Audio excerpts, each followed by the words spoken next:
I was in chat and I wasn't prepared to go live because I was chatting in chat. Here we go. Here it is.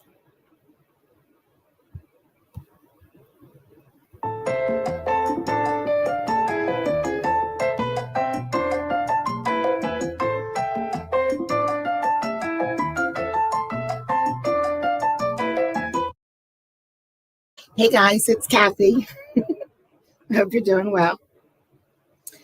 So I'll start right off. There's no Fleischer today, not even one little clip. I got 11 minutes of his court total today. I don't know if it was my kittens or what, but it's okay because starting tomorrow, he's going live on his own. Let me give you his link. He's going live on his own YouTube channel. And I'm not doing Fleischer tomorrow. If I do, it's just going to be little clips. And I'll let his channel grow like it should. It's called Finding Justice with Judge Fleischer, I think. Hold on. I'm going to put the whole clip in. The whole link in.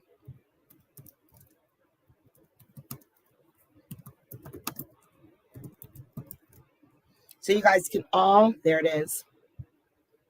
Most of you have already subscribed, but if you haven't, better go subscribe. He has 2 videos up right now, and they're fantastic. Just kidding. They're just test videos. Hi, Patrick. Okay. I just put the link in chat. I'll put it on the screen. Justice with Judge Fleischer. Make sure that you subscribe so you can get your good Fleischer videos. After he's up and running, then I'll probably start playing clips of him again. Maybe. I don't know. I don't do YouTube judges a lot. I saw his videos too. I commented on one, and then I realized everybody was commenting on the other. But, that's me. Picked the wrong one. I didn't know until after I saw the second one there was comments. Commented on the first one I picked. So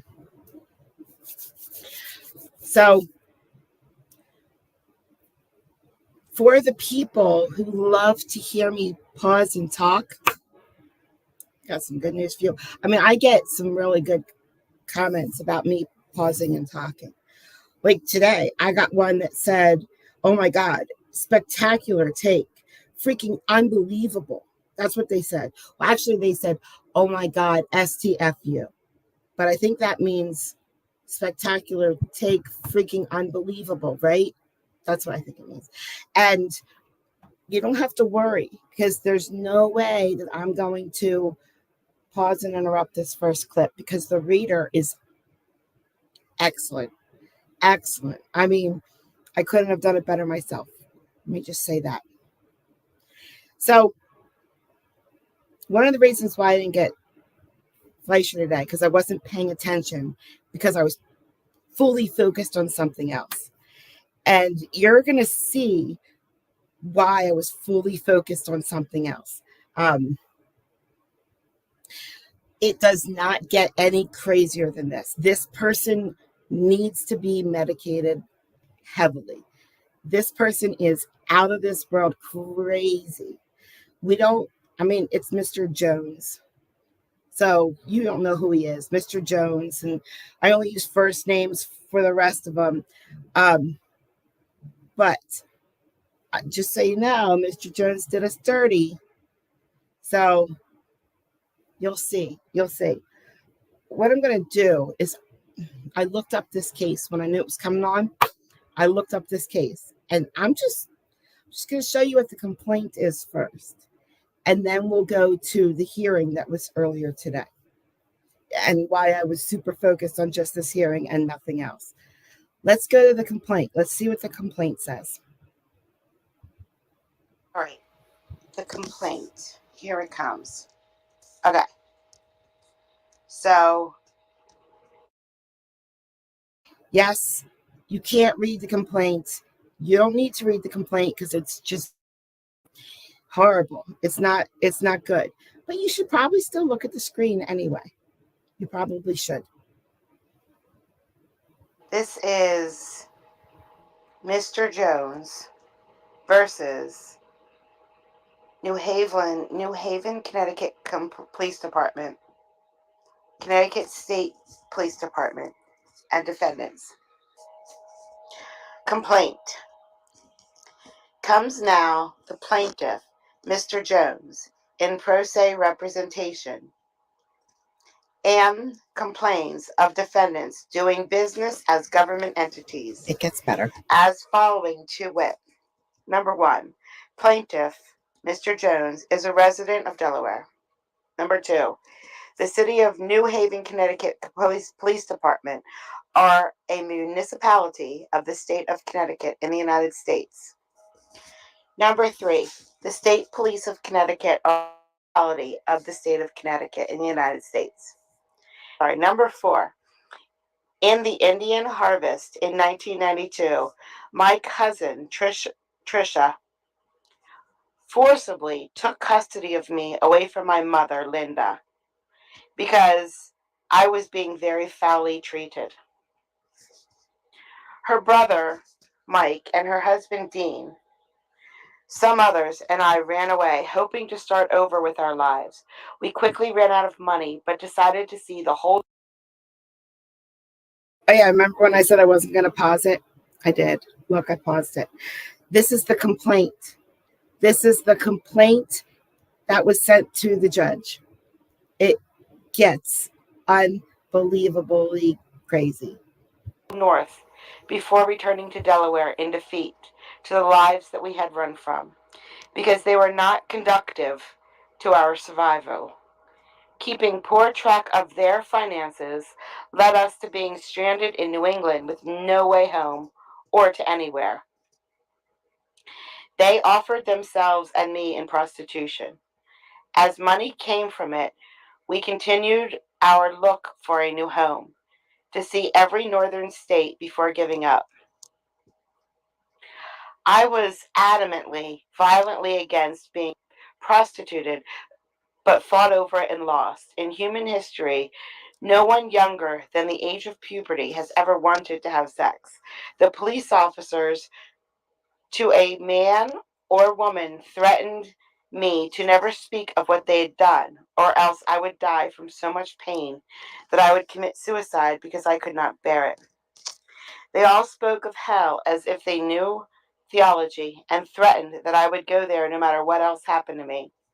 Around September 5th, Mike was able to contract the New Haven City Police, the Connecticut State Police, the Hopkinton, Rhode Island Police, and the Rhode Island State Police, using his police identity in his murderer's scheme, and schedule himself, Dean, Trisha, Jordan, David, and I for blank escort services with them as soon as possible.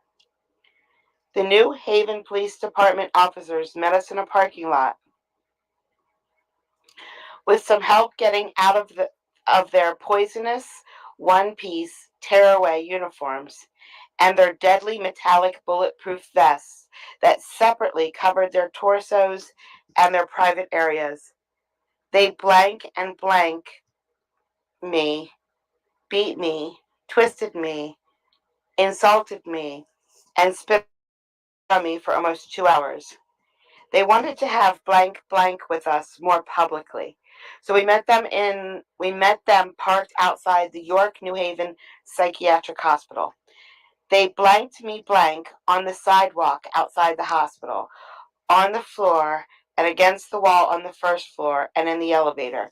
Then we departed, bleeding and having vision problems. I wheezed and heaved as we drove. The State Police of Connecticut alongside Interstate I-95. The police, like my legal birth family, are police black-brown identities who take DNA to hide their skin color and learn acting to commit murder and live as their victims. One of the uniformed male police officers held me against the back passenger seat. blank, blank, blank, blank, blank. The female uniform officer came to his assistance, blank, blank, blank, blank, blank, where she whispered profanity and threats in a lisping way in my ears. But her whispers changed in volume, and her obscenity and cursing ranged from inaudible silence to shouting. Blank, blank, blank, blank, blank. It only lasted a few minutes. The others in our carpool and others traveling with us also stopped along the interstate for blank with the police officers. Mike went back to driving, switching with Trisha and Dean to keep us on time for blank that he had scheduled. We entered Rhode Island as the sun was going down. The Hopkins Police Department and the Hope Valley, Rhode Island police met us on our very near to I-95. Their blank and blank and blank occurred in our vehicle and beside it along the circle of the road. They were more or less matching identically to the blank and blank, blank, whispers and shouts, threats, punches, and kicks, and religious hearsay traumatically forced upon us by the state police of Connecticut. There must be an occult police way of blank, blank, blank, blank that is learned. The local police officers from Hopkins, Rhode Island were all male. The Wyoming State Police were both male and female. All 4 officers each came to blank, blank, blank. 4 male Hopkins officers, 3 male state police officers, and 1 female state police officer. I was passed around blank, blank, blank until I was finally tall enough to. I have died many times from blank, blank, blank and poisonings, and was resuscitated by medicines made from 250-year-old trees and plants that only grew around them, around 1,000 times. Seawardly, brown black Americans are living as identity thieves. Identity thieves is a crime term coined in the United States for how all brown people live. Identity thieves are murderers who live in their victim's face, speak with their voice, and possess the legal records of their victim. At least one of their identities is a police officer. At least one of their identities is a Wright gang member. The Wright gang is about 10,000 years old. It coincides with the Silk Road making DNA available for sale. It's a group around 80 to 83 men and women, and a larger number of male and female police who say they are white and attempt to murder white people. They take DNA combined with lobster DNA to have white people appearance for a brief time. If I am descended from one country, it would be Indian type.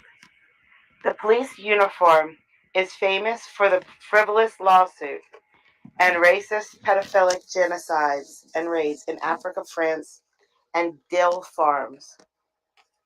The police uniforms are poisonous one-piece tearaway uniforms, and their deadly metallic bulletproof vests that separately cover their torso and their private parts both kill the wearer by contacting the skin in less than 6 hours at the longest.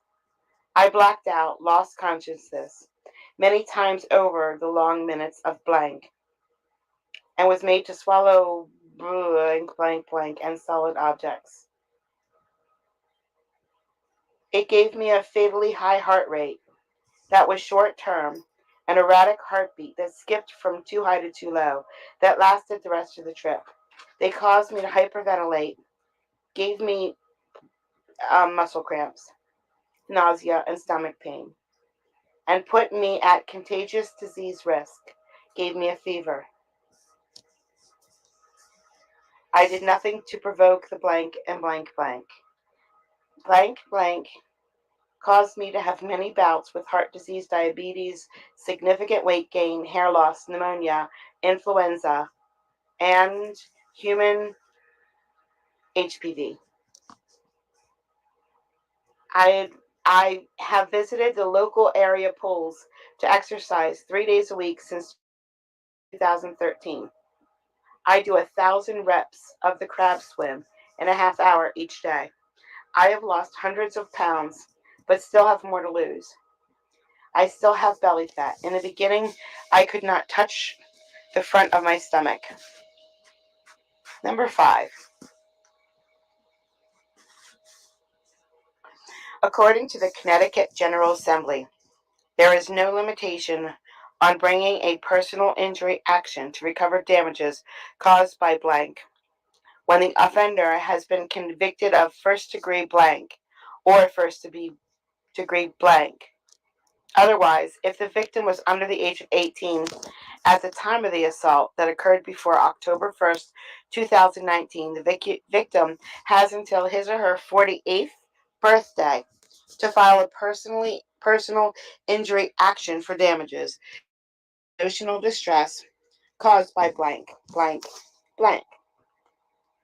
Under PA 19-16, if the victim was under age 21 at the time of the blank that occurred on or after October 1st, 2019, the victim has until his or her 51st birthday to file an action.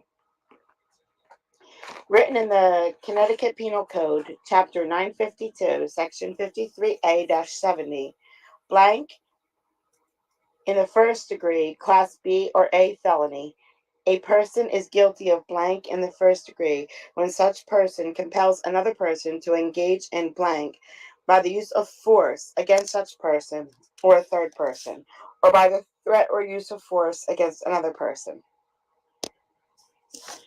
Blank, blank, blank, blank, blank. Blank, blank, blank, blank, blank, crazy, blank, crazy, crazy, crazy, blank. Nope, just a lot of letters and numbers. It's fine. Number 7, no. I'm looking. Hold on, guys. Number 8, amendments to the Constitution. Okay. Number 8, the elements of negligence are duty of care, breach, causation, and damages. The defendants owe a duty of care to understand what injurious, life-threatening actions are. The defendants breach this duty of care by prescribing life-altering, life-ending brutality to the plaintiff who needed aid and had committed no crime. The defendants committed a breach by committing battery and blank. Blank is murder. The defendants committed a breach by wounding me and offering me no treatment for my existing wounds and illnesses. The defendants are the causation of the plaintiff's continuing suffering for existing wounds and illnesses and new suffering and life-threatening ailments from my treatment. The defendants are the causation of suffering to the plaintiff's reputation and ability to socialize. The damages are the deliberate indifference to inflicting and not treating many diagnosed existing wounds and illnesses, the deliberate indifference to treating wounds and illnesses that a layperson can see, and the damage to the plaintiff's legal record, reputation, and public persona. Number 10, all American citizens, the plaintiff and the defendants, have an equal protection of laws that can be sued under the 14th Amendment.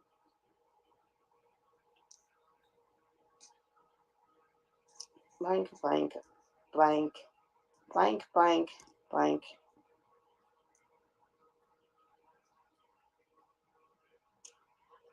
Number 10, a person charged with absence without leave or missing movement in a time of war, blank, blank, blank, maiming, blank, kidnapping, is punishable by death, and may be tried and punished at any time without limitation.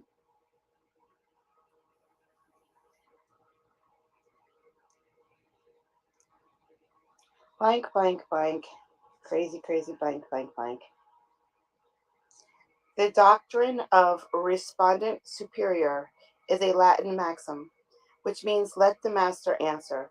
This legal maxim makes an employer responsible for the actions of their employee when the actions take place within the scope of employment. An employer is made responsible or accountable by transferring the liability upon the employer. The defendants owe the plaintiff duties to care to treat wounds, illnesses, and ailments. Duties of care to treat wounds, illnesses, and ailments that even a layperson can see. To do no harm to the plaintiff in his contact with, and to use an acceptable reference text in making his diagnosis and identifying his symptoms. The defendants created a breach by not treating any of the plaintiff's existing ailments, wounds, or illnesses. The defendants created a breach by inflicting wounds that have life-ending effects on the plaintiff. The defendants are the cause of lost time for recovery, pain, suffering, damage to the plaintiff's reputation. You can't see the text because it is outstandingly inappropriate. Outstandingly. Like, it's just not bad. It's bad. So I had to blank it out. And legal record. Serious life-threatening dangers to the plaintiff's health and undue fear and harassment. The defendants were negligent, reckless, and or wanton in the way they were negligent in their actions, violated the plaintiff's Eighth Amendment rights, violated the plaintiff's rights under 42 U.S.C., censored the plaintiff's First Amendment rights to freedom of speech and freedom of press, caused assault and battery to the plaintiff as a direct and proximate result of the negligent conduct of the plaintiffs. The plaintiff suffered bodily injuries in the past and may continue to suffer from such injuries in the future. These actions have caused the plaintiff, Mr. Jones, to suffer great pain and discomfort of the body and mind in the past, and may result in great pain and suffering of the body and the mind in the future. Mr. Jones demands a judgment against the defendants in the amount of $10 million for compensatory damages, including pain and suffering, together with cost of this action. Okay, so I read that, right? So when I look for cases to record, sometimes I go and I read what complaints are coming up today, especially in Connecticut. So I go, like in Connecticut, it just says, John Doe versus Jane Doe. But sometimes I go in and I read the complaints to see what's going on. And then I found this. And yeah, I'll just put it, I will put the complaint in Discord, but I'm telling you, it's inappropriate. I told you it's inappropriate. So don't report me. Or do, I don't care. So I was like, okay, this hearing is today. Guys, we're going to see this hearing today. I got to focus. I have to get this hearing no matter what. So that's why I didn't notice that Judge Fleischer started recording and then 11 minutes later stopped. My guess.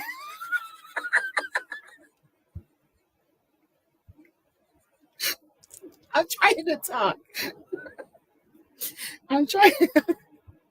Anyway, so my guess is the cat runded right over. Okay, Marty, I think this is your first live with me, and I'm sorry that you walked in on this. This whole live is going to be very, very serious, and then not so serious. I tried to throw jokes in there too because it got a little boring for me, even though I was the one reading it. All right, guys, are you ready for the hearing? 50 million. Are you ready for the hearing? It's time for the hearing. This hearing video is only 10 minutes long, if that gives you any clue about what happened. Here we go. I'm officially on vacation, but I couldn't miss this. These are the lawyers talking. Yeah, I was kind of hoping that plaintiff might be here, but no such luck. Yeah, I didn't see him on the email invite. No, I guess he didn't, provide his information. But did you see the last thing he filed? I think. He filed two things after the motions to dismiss that I saw. I didn't see any third thing. Some kind of response, I think he was one of the things. I don't know. Just as, I mean, even more insane than. With the embedded pictures of the trees? Yeah. That one I saw. Yikes.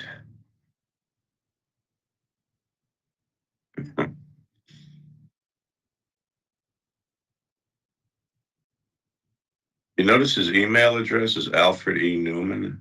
I did.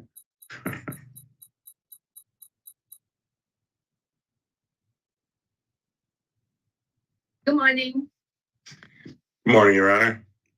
How are you? Here, Your Honor. We are all set, Your Honor. We are on the record. Okay, thank you so much. I think we need the plaintiff. Right?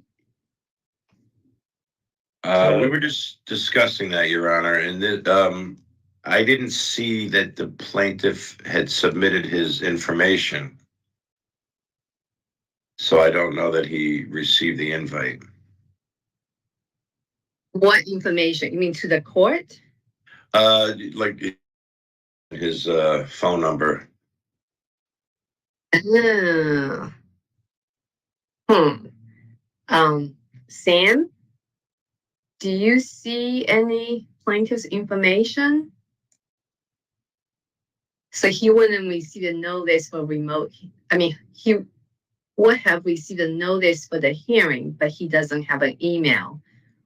Let me, What to send to? I'm gonna check with case flow. Okay, thank you. Well, the plaintiff does have an email that he does put on his pleadings. I just don't think that he. Received the link. Right. I don't even, I don't know. Maybe he did, but I didn't see that. Do you know why this was assigned for hearing for today instead of short calendar? Um, No, Your Honor, this was assigned about 2 months ago, given today's date. So I don't know what the thinking was. They came up on short calendar, Your Honor, and then we got the notice that there'd be a remote hearing. Mm-hmm. I was on the bench 2 months ago. So it wasn't me. It's very interesting reading. Yes, Your Honor. It's not the first time I've dealt with Mr. Jones. No, huh? Back in 2017, I had him on another case that was not much different. Really? Yeah. Lucky you. 2017. Was it in New Haven? I was in the federal court, Your Honor. He was suing the Brantford Police Department.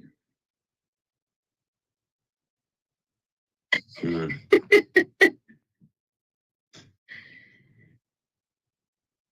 So I don't think we'll give a few more minutes. It doesn't seem like we'll be able to proceed. How many of you just out loud tried to say red llama, yellow llama 10 times really fast? Thanks, Carolyn.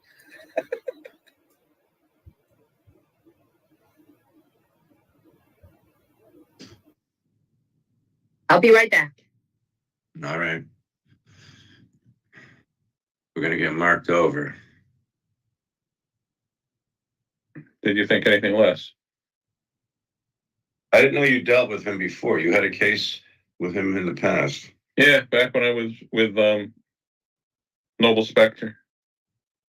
He sued, I think it was Brantford. It might have been Guilford Police Department in federal court, and it didn't make it out of the pleading stage. And I think he appealed it to the Second Circuit, as I recall, but that also got squashed pretty quickly. Mm. And the allegations were. No, but they were just as bizarre. Mm. It had to do with, he was also suing, I think, an individual, some female that he alleged he'd had a relationship with, and it went on from there. And Well, was it entertaining at least? Yeah. I don't know if we're still on the record. Yes, we Just, are. FYI. But yes.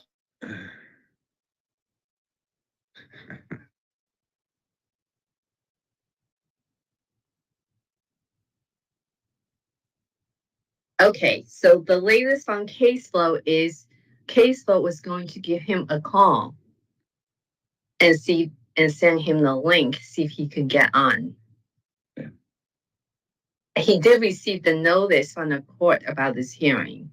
So, and the notice is to provide the court with your email address. Right.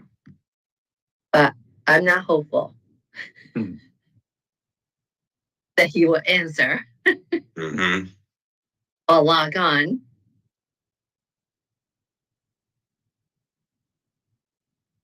I mean, I would think he's pretty experienced with using Teams, but I know he's litigated many cases. he cited all of them. Yes. He did. There's a federal decision from another district that documents all of his cases, and it's lengthy. Well, I wonder if that's where he took it from, because in one of his motion, I think he cited all of them, like in 20 different courts. Yeah, at least.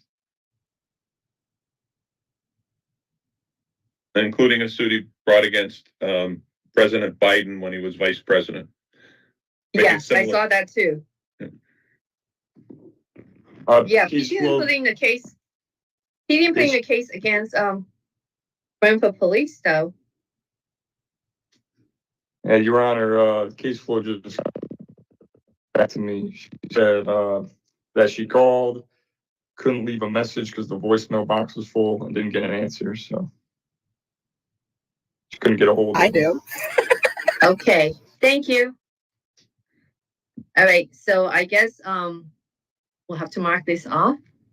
And you could reclaim the motion, or do you want to schedule another hearing date now? Either way, Your Honor, I don't know if it's possible. If some type of order can enter that he has to appear at the next scheduled hearing, or that the motion may be considered without his appearance, just put him on notice. I don't know if you can do that or Okay. not. Well, he failed to appear today, but a notice was sent, although he didn't provide his email information. And he's out of state, right? Delaware, you're on. We do in-person argument. I could put that in, see if he will come. If you guys want to meet him in person. Yes, I please. actually would Yes. like to. Yes, absolutely. I'm a state employee, Your Honor. I'm on salary, so. As I am too. Well, whatever you want to do, I could schedule another remote hearing, or you could reclaim a short calendar. Why don't we just reschedule something specific since we're here right now?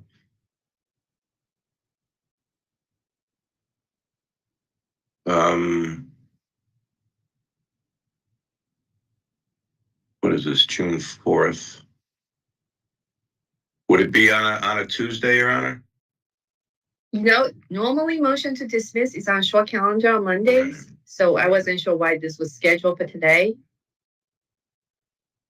Oh, wait, what am I saying? Right, today's Wednesday, not even. Yeah. I'm way off, okay. What about Yeah, I July wasn't 8th? sure why it was scheduled for Can we get today. as soon as, can we get as soon as like July 8th, or does it have to be later than that?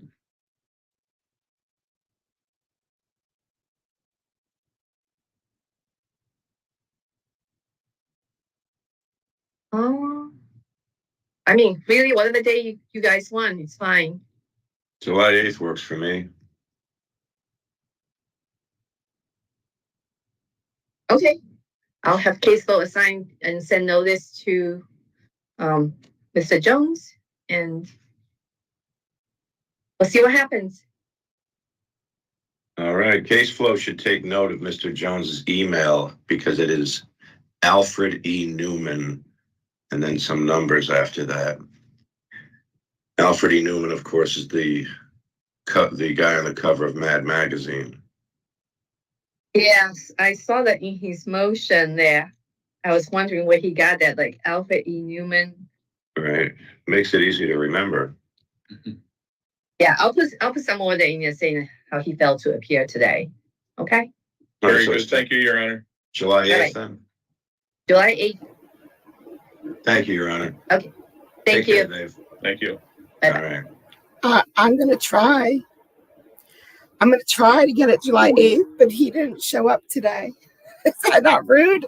That was so rude. I wanted to see him so bad, but that's okay. That is fine. We had enough. I don't know how much more we could stand in one day anyway, right? We got what we deserved, guys. That's what we got today. All right, we're gonna go to Georgia.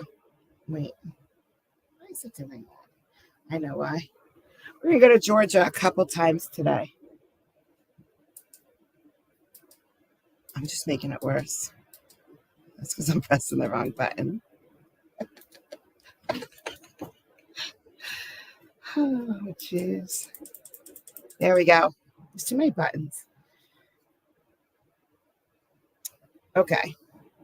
We're going to go to Georgia, and this guy tried to fire his attorney. But don't worry, I'm sure maybe he got another one.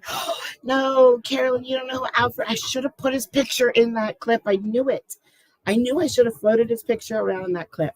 That's fine. You'll Google him.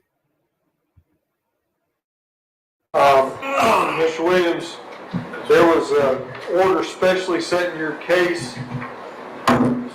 See, the first order scheduled it for first jury trial to be called on May 6th with a plea deadline of April 30th. I think the parties requested a continuance, and so on May 13th, there was an order that specially set your case for trial. First out on Monday, June 24th at 9 a.m. And the last day of the inter-negotiated plea was today. Are you ready to go to trial? Yes, I have a paid lawyer. I just got paperwork too that he's supposed to be assisting my case. All right, who's that? His name is David Reason. All right, and have you told him you're scheduled first out for trial on June 24th? No, I didn't know about it, sir. I did an order and told you that when it was. No, I didn't get it. I've been incarcerated. I haven't gotten any mail or anything. You've been here. Yeah, I've been here about 7 months. Well, so there was also a motion for defects records, but I don't think that the department got served. So you telling me that you've hired somebody else? Are they gonna file an entry of appearance? Yes, sir, it should. I believe. All right. Mr. Williams, time is drawn short. Yeah, I know. Today's the last day for negotiated plea, so I'm assuming that's gonna be a trial. And you need to make sure that your attorney knows that it's specially set for trial June 24th, first out. Yes, sir. It has been for months.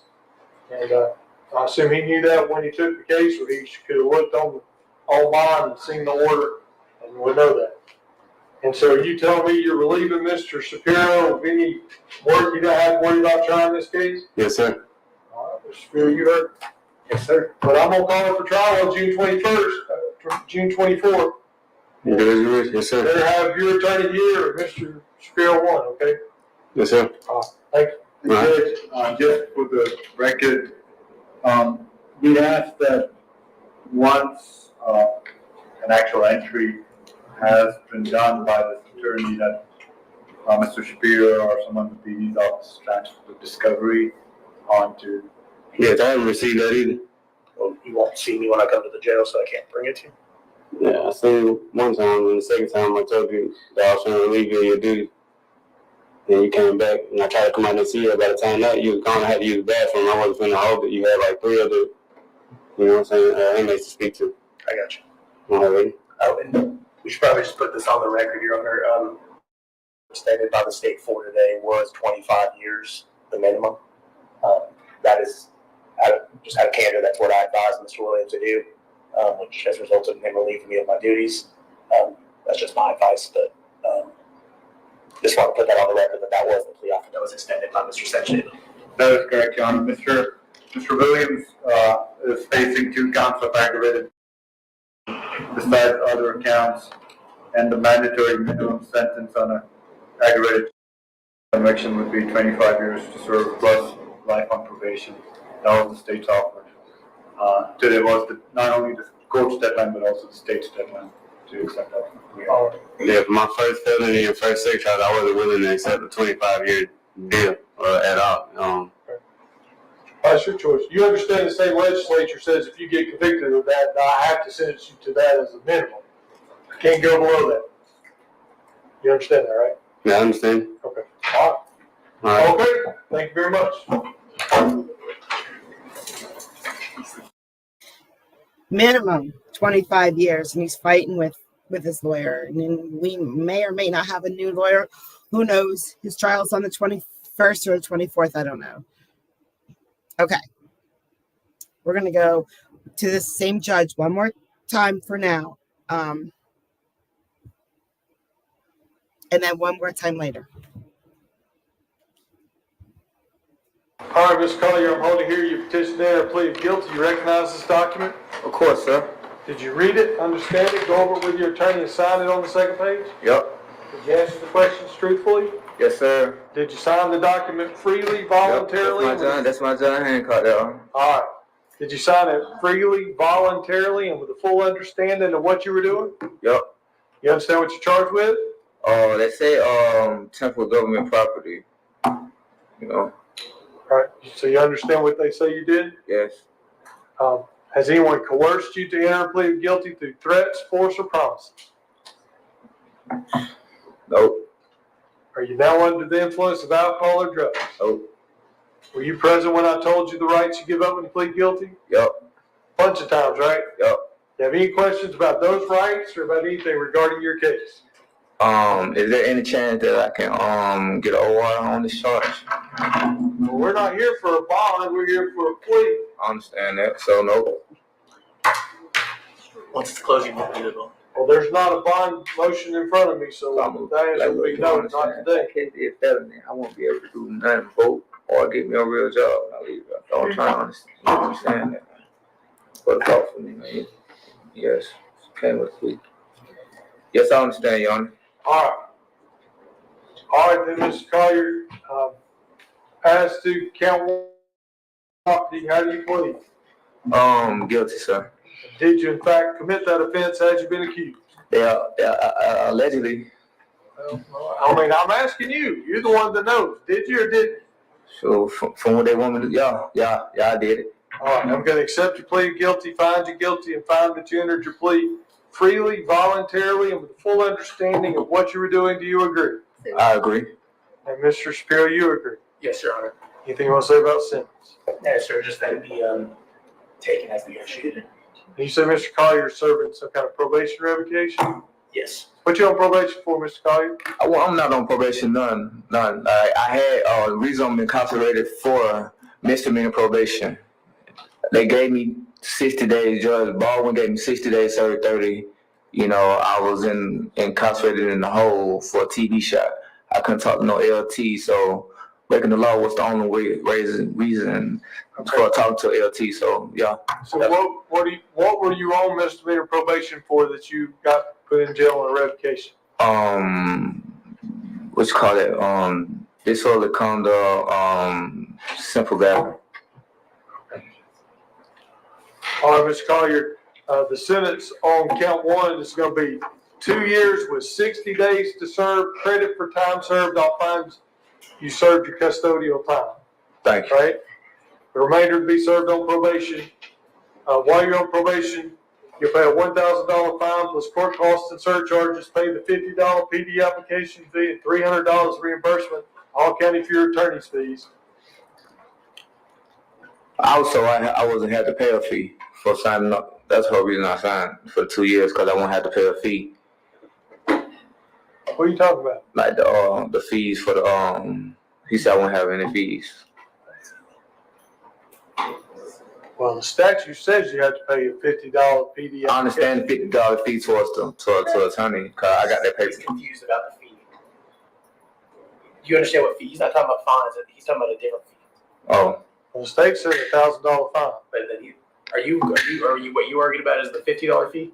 no, You're talking about the $1,000 fine. yes, And that's what I was talking about with the indigent statute, under the statute. If that fee can be waived based on the statute, if you're indigent, it's supposed to be waived via statute. So we would be asking that fine be waived.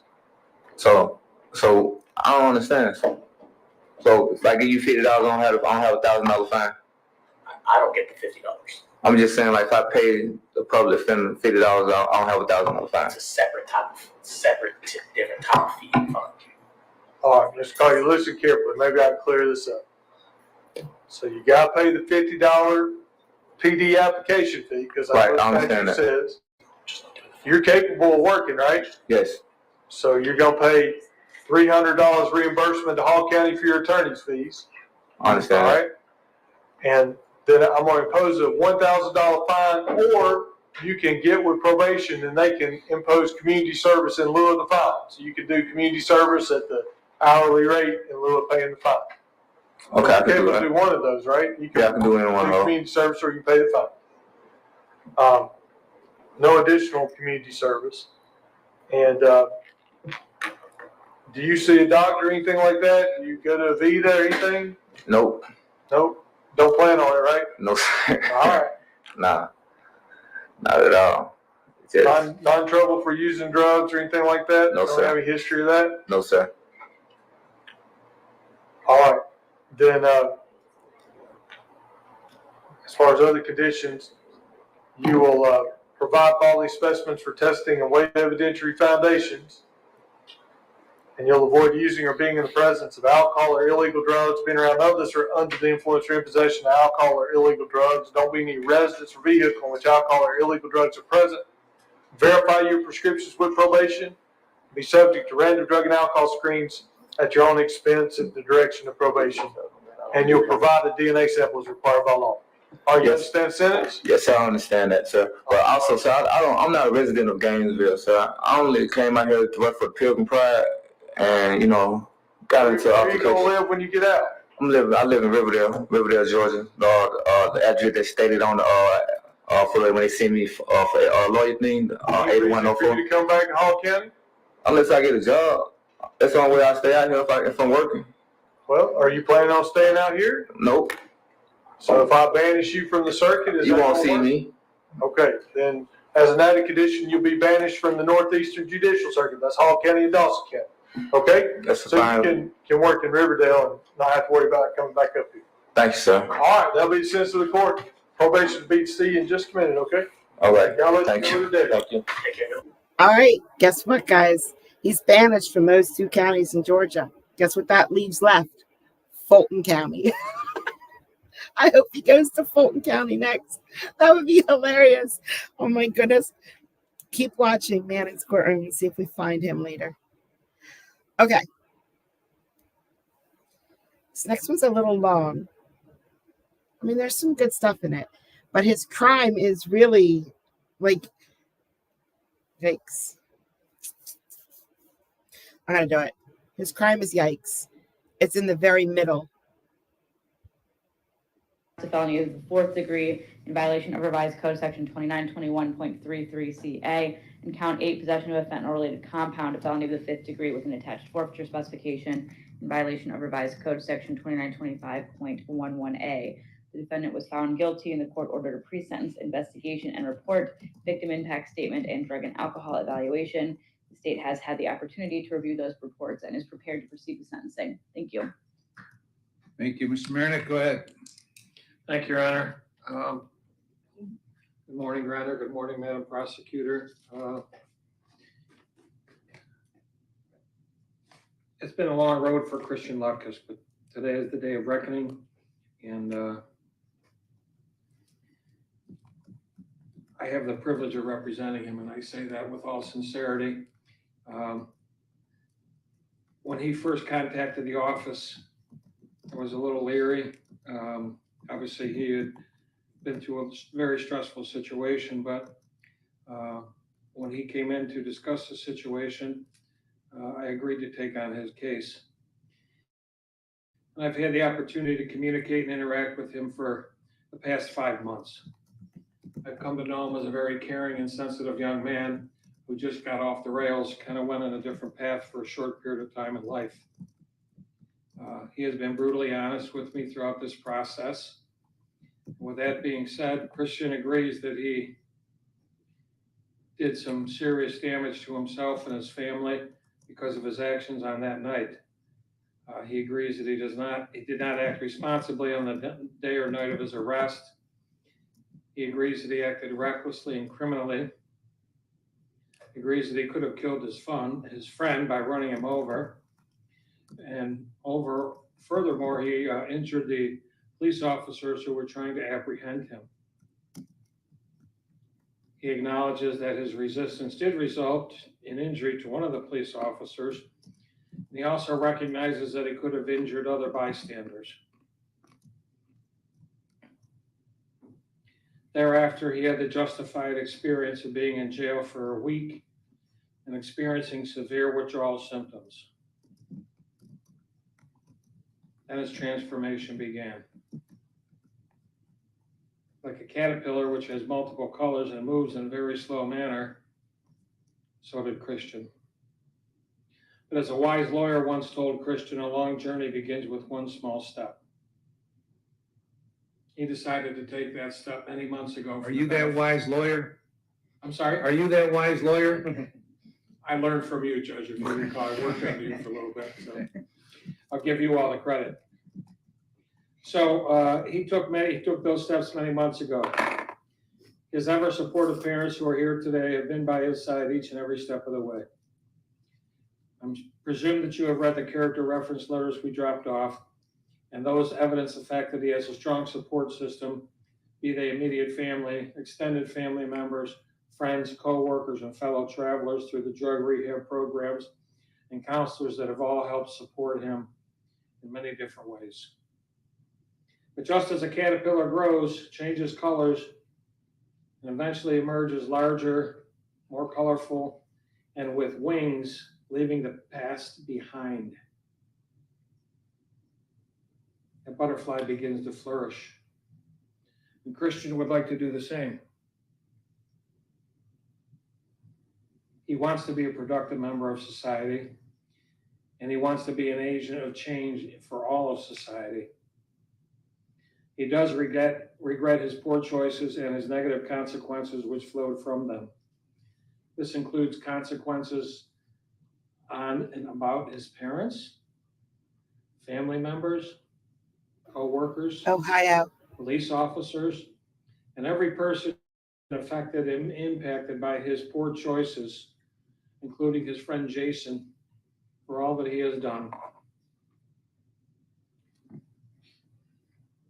He's sorry that the choices he also took affected all the members of society.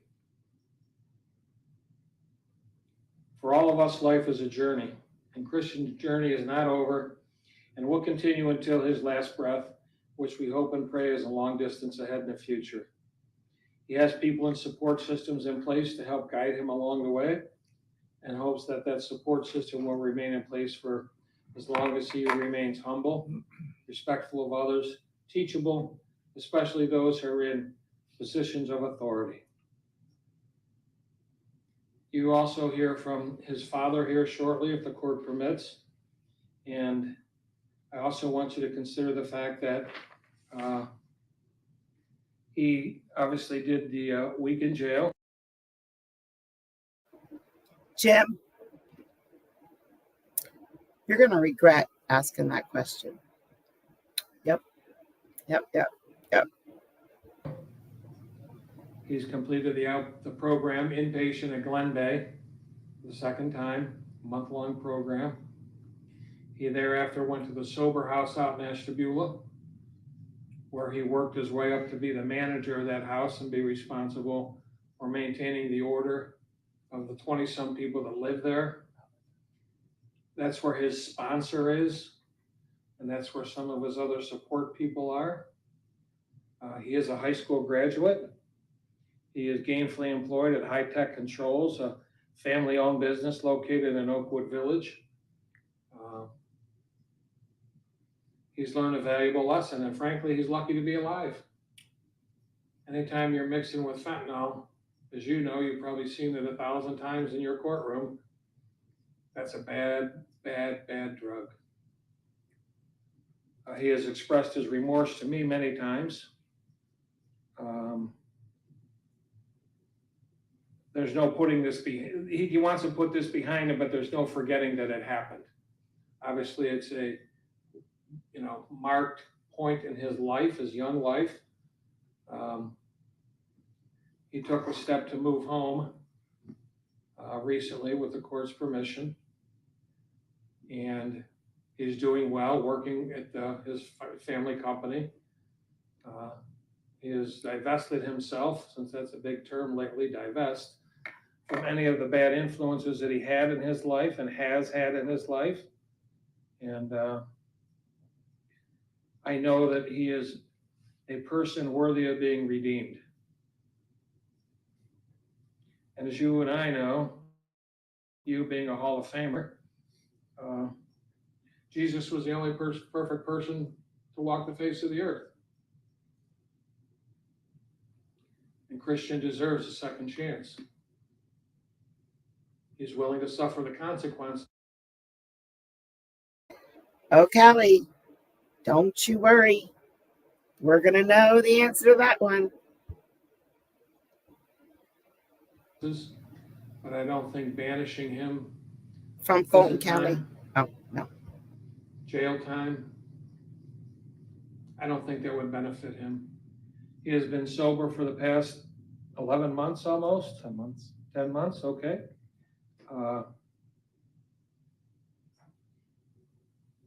It's a hard lesson learned, a hell of a lesson to learn, considering the fact, as I said a minute ago, he could have died. So we humbly request that you would kind of have mercy upon him today. You would give him that second chance.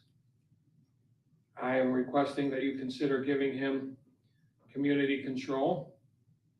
You can make it as strict as you want because you're the judge. No one can tell the judge what to do. But I recommend that you strongly consider community control. I would also ask that you grant him driving privileges because most of his support system is still in Ashtabula, and that's a long drive from Aurora to Ashtabula. And he is a high school graduate. He's got a lot of experience working at the family company. He's a good kid. He's learned a valuable lesson. This is his first time through the system, first time being a participant in the system, which he got a taste of when he did his time in jail, where he cleaned up and got sober, suffered immensely, as he should have, withdrawal.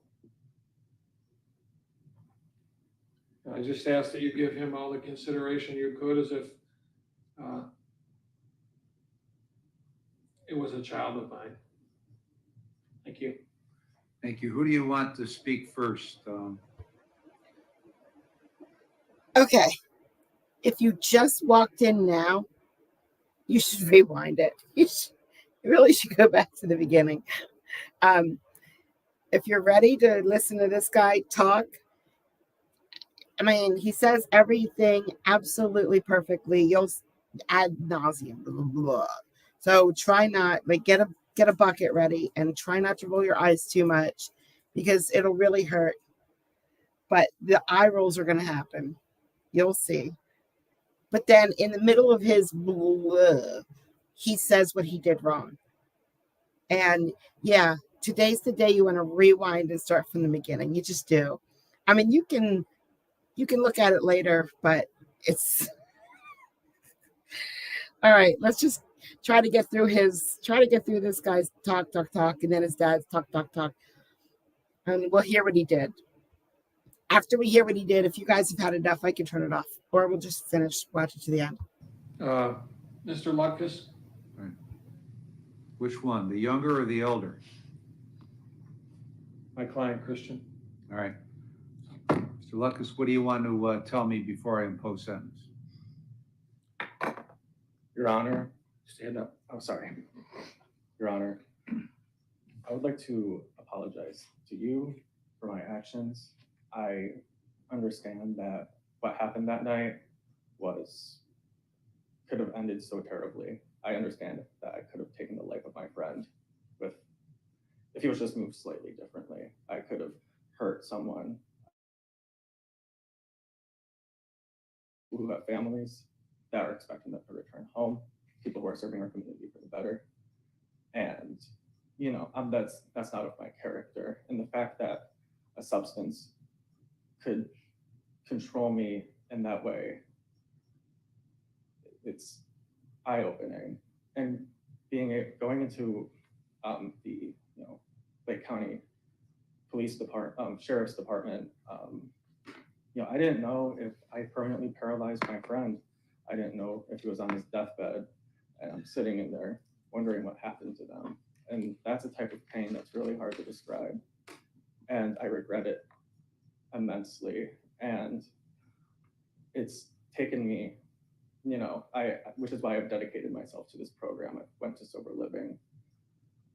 I stick with the program. I talk to my sponsor. I don't just go to AA. I go to meditations beforehand, and I've become one with God and really taken control of this situation because I can't afford a relapse. I can't afford to go back to that lifestyle. I can't afford to be here again. I would like to become a productive member of society, and the slow integration that I've been able to progress in over these past 9 to 10 months has been life-changing.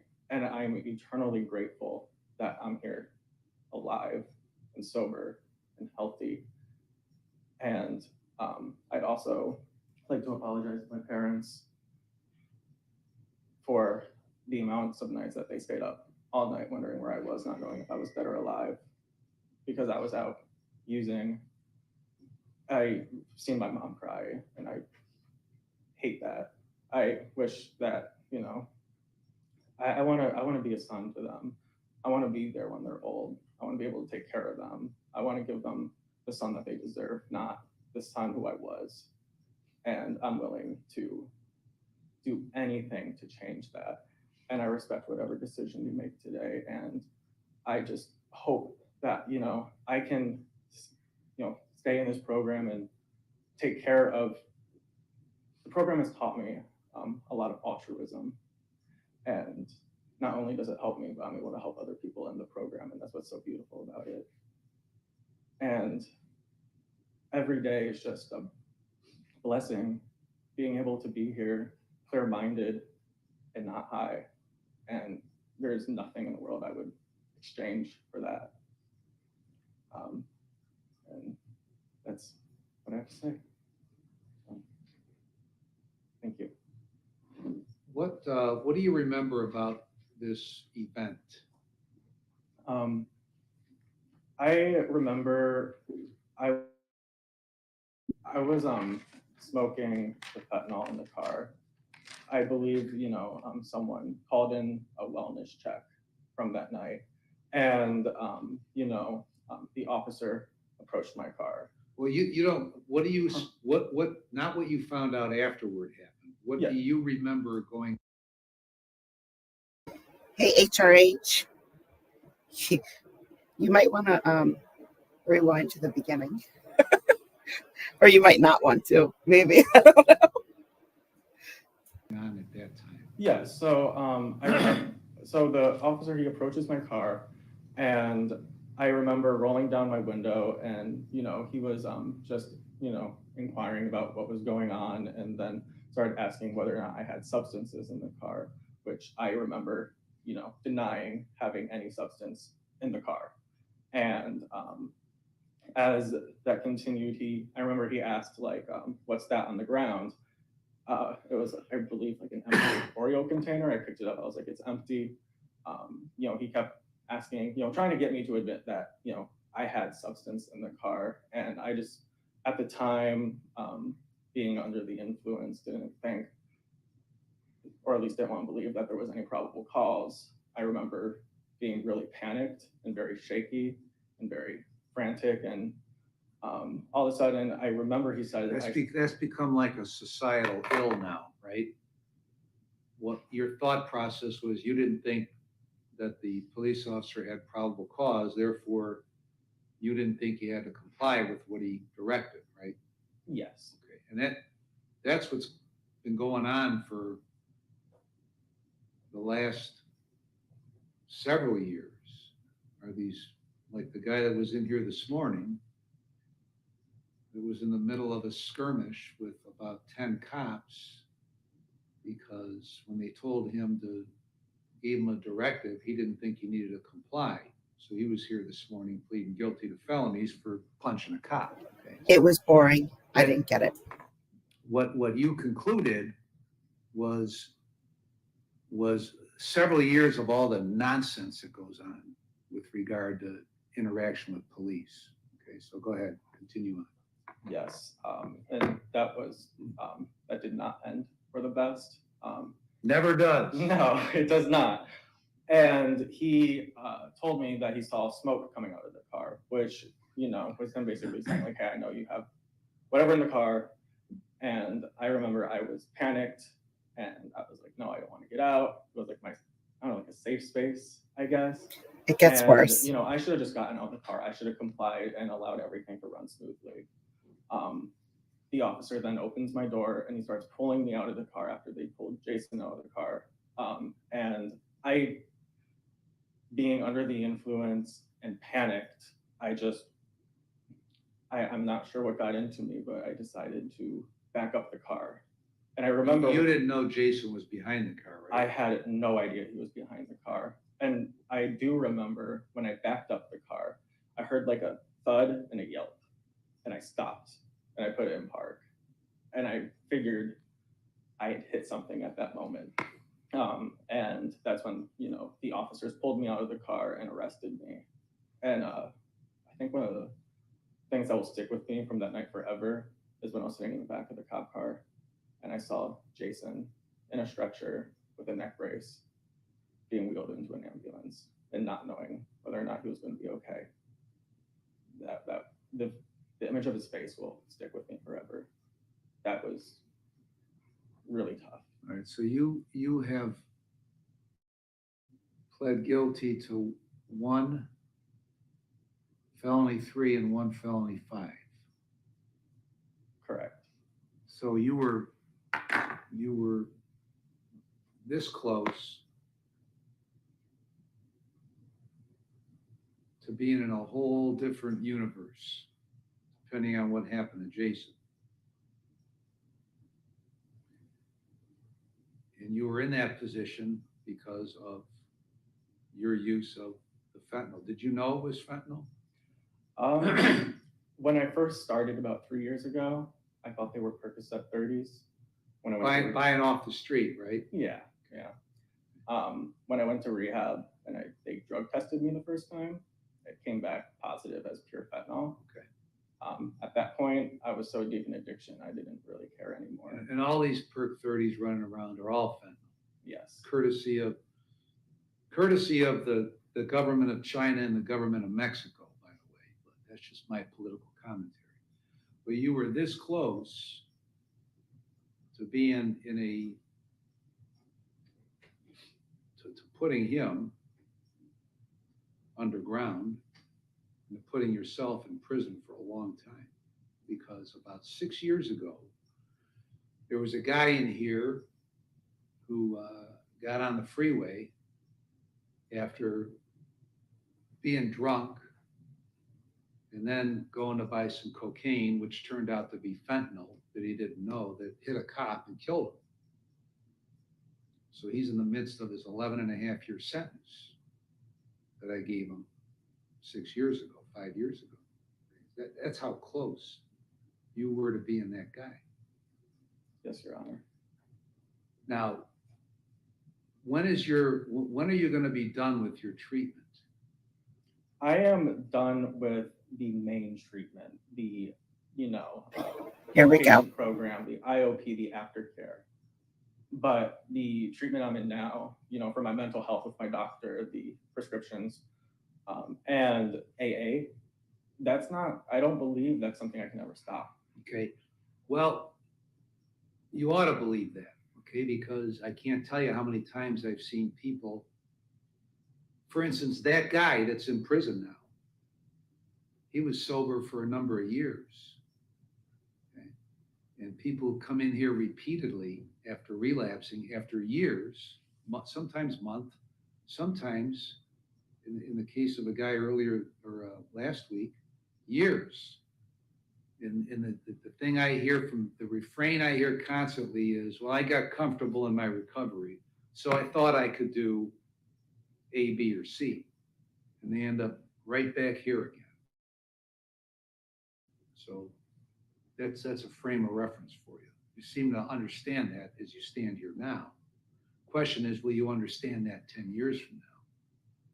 You know, I can't tell you what I would think 10 years from now, but from this experience and from everything that's happened and my love for the program itself, you know, being able to help other people and, you know, continue working the 12 steps.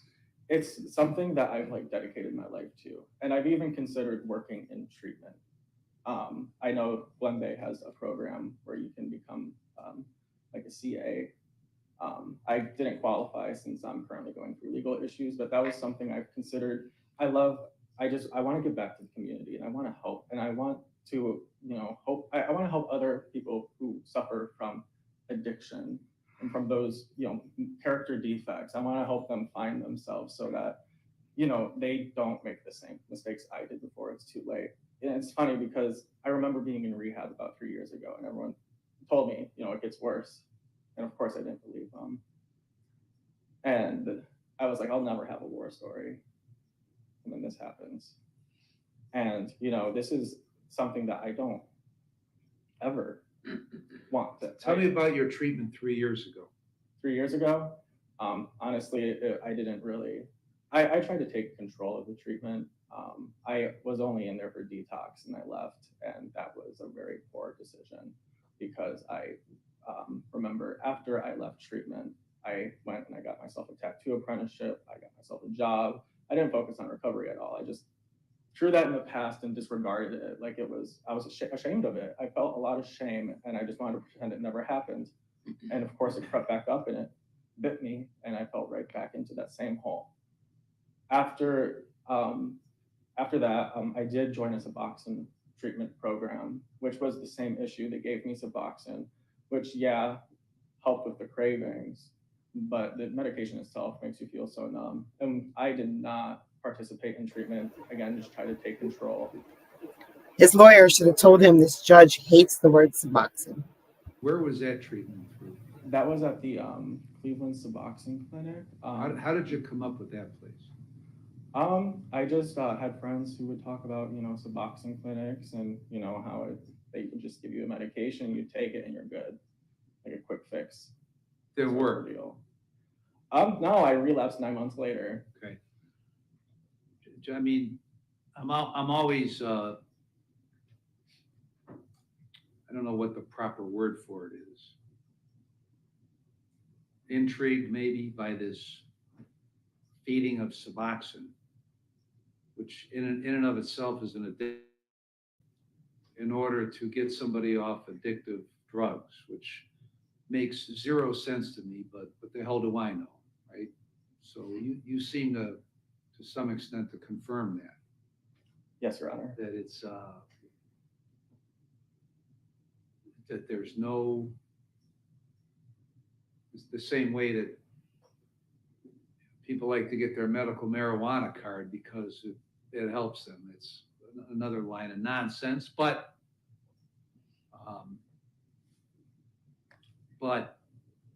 I think at least you realize that there's not any magic in any bottle pill for anything. No, Your Honor. So at least you've got more insight than most people, almost everybody that comes in here. So tell me about your job. My job? So I work at High Tech Controls. That is my family's company. My grandpa established it back in, I believe, 1987. What I do is I'm a wiring technician. So we have different companies that will basically like give us jobs to complete. And my job is to wire these these control panels, and then they're shipped out. Currently, I've been working on these EMH panels, which is a huge government contract project for a new dam being built up in Washington State.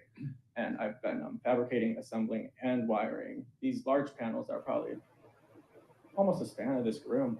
And he sells they're huge. burritos And me and my sometime. mom have been working on them together, which is really cool because me and my mom used to not work together well, but with my sobriety, we work together very well and have a beautiful relationship. So, you know, my job consists of, you know, getting up in the morning, going and, you know, completing these projects. And, you know, I'm also going to try to learn how to do engraving for labels on the panels.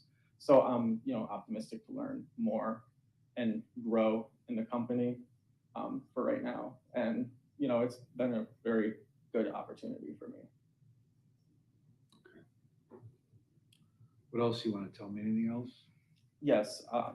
Last thing I would definitely like to touch on is throughout this process, going through rehab and sober living, there is one thing I found that has kept me sober, and that's community.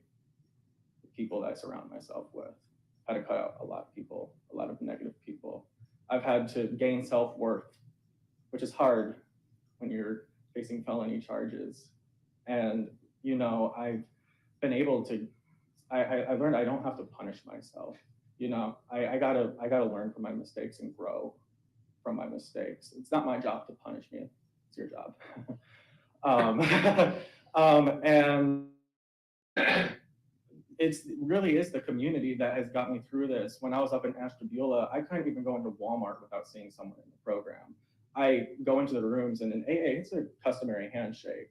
But, you know, I go in there, I give people hugs. For Open Arm Sobriety, which is a meeting up in Ashtabula, I was the alcoholic chairperson for the month of February. I got to curate a list of several people, 4 people to speak throughout the month of February who were going to give a message that I would believe would help people in the rooms. You know, so I have 2 home groups, one in the Heroin Anonymous program, one in the Alcoholics Anonymous program. I work for, well, not work for, but I'm in LGBTQ plus related recovery programs. And, you know, I'm always trying to extend a hand out to people who are, you know, suffering in need of safe place. And, you know, I've been granted so many beautiful opportunities to help newcomers in these rooms. Also help myself. And it's that community that's kept me sober. Without them, I don't think I could have. Blank, blank, blank, blank, blank, blank, blank. Hi, Victoria. I don't have Judge Fleischer today because I didn't record it properly. That's all right. Victoria, you should rewind it to the beginning. Just grab a tissue for the tears of laughter. It's crazy. The beginning is crazy, crazy. And that's coming to a courtroom near you. Maybe. Who knows? This was way up north. Maybe it won't ever get to you. But seriously, though, Victoria, how's Michael? He didn't pop in today. Oh, that's because you're awake. That's why he didn't pop in today. All right. We still have more of this nonsense to get through. Done it. It's one of the most beautiful things I've ever experienced. And, you know, I have great respect for the Alcoholics Anonymous program now, because it really, when you apply yourself and you really take it seriously and learn to love everyone in those rooms, it's a totally different experience than just going in and leaving. And that finishes up everything I have to say. All right, thank you. Thank Mr. you. Marinick, anybody else? Sure, Your Honor, I'd like to allow the court to allow his father to speak. Go ahead, sir. Thank you, Your Honor. I don't have a whole lot more to add from what these 2 gentlemen have just discussed. What I would like to focus on, though, is that 12 weeks prior to Christian being arrested, Kelly and I joined a support group for families that have loved ones going through substance abuse or substance use disorder, to learn how to take care of ourselves. And we learned that, you know, the best thing we could do for our loved one is to take care of ourselves and be there for the rest of our family. that, we didn't cause it, we can't control it, we can't fix it. We have to get out of the way and we have to let that bottom come up. So, prior to this arrest, the Glen Bay, the Suboxone, it wasn't enough. He wasn't ready, however you want to look at it. Something had to happen. And in August, when we got the call, thankfully we got, for folks in Christian's position, it's either 3 choices: recovery, incarceration, or death. Luckily, it was incarceration, not the death. We spoke with him while he was in jail detoxing, and for the first time, we could hear that this really hit him hard. This was serious for him. And I'm sorry, I got a little off track. What I wanted to say was, when he got arrested, I called the gentleman that runs the program, and I was greeted with joy and exuberance. And I didn't understand at first, but he said, look, he goes, this could be the thing. This is a gentleman who's been doing this for 50 years. He's seen every possible scenario. He said, this could be the thing that straightens him up. That's why I feel the way I do. Yesterday, he got a call from a lady who had lost her son. So taking it from that perspective, Kelly and I went into the arraignment with Christian and coming out of jail. And we decided that, as we have in the past, we were going to support his efforts to get cleaned up. So, the story from there, he went to Glen Bay and on and on and on. My point is that I from the standpoint of what happened and the people who were harmed by his actions that night, we apologize as well as a family. And we hope that that the court will understand that, in our opinion, that this is the first time that he's serious about this. I mean, he's totally serious about this. And we feel that way because we saw his progression through all the programs and where he is now. And just his demeanor, his zest for life right now, his outlook is like, we haven't seen it in years, in many, many years. And these last 9-10 months have given us hope. They give us a lot of hope. And we really feel that Jim Joyner, the man that we talked to, was correct in that this was the thing that's going to change his life.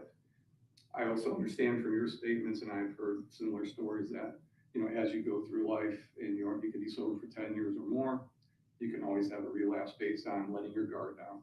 We've talked about that immensely. That's what we're learning in that program, and what we're able to, how we're able to support Christian, is not just by being there as a family and loving and caring and helping him get through all this, but also in offering him that same advice that we're learning about. You can't let your guard down. You've got to, this is the rest of your life. I've had cousins that have been successful in AA for 40, 50 years. And so we know it's possible. Fentanyl is a whole different animal. Well, I shouldn't say that. I don't want to say that disrespect to people that suffer from alcohol abuse. But it's a very strong drug. It's a horrible drug. And again, in the past, I had my doubts, and watching everything, I was like, I don't know what's going to happen. But we do, at this point in time, feel that he has control of it at this point in time, and that as long as he continues, we feel that things will, we'll continue on that path. So our plea is just that, hopefully you can find a sentence that both serves the court, the community, all the victims, and also allow Christian to continue with his sobriety in life. That's the most we can ask. But I appreciate your time and consideration. All right, thank you. That's all I have to say. All right, thanks. Anything else, Mr. Merrick? No, Your Honor. Ms. Ronick? Thank you, Your Honor. I don't have too much to add to everything that's already been said today. I will say that the defendant has been successful and consistent with his treatment, seems to be doing very well, has taken great accountability and responsibility for his actions, and the fact that he has no prior criminal history, along with his recovery efforts, the state is going to join in the recommendation of the defense for a recommendation of community control. and ask that he be ordered to continue with AA treatment and mental health and drug and alcohol treatment as needed. Thank you. Okay, I have reviewed the pre-sentence report, the drug and alcohol evaluation, reviewed the letters and support that Mr. Marinick provided to me.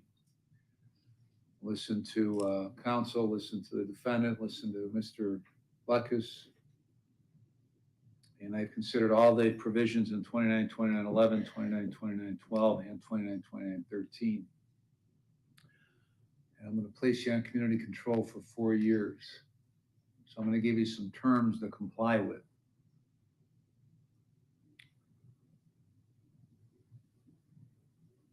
I don't have the slightest bit of control whether you're going to comply with the terms.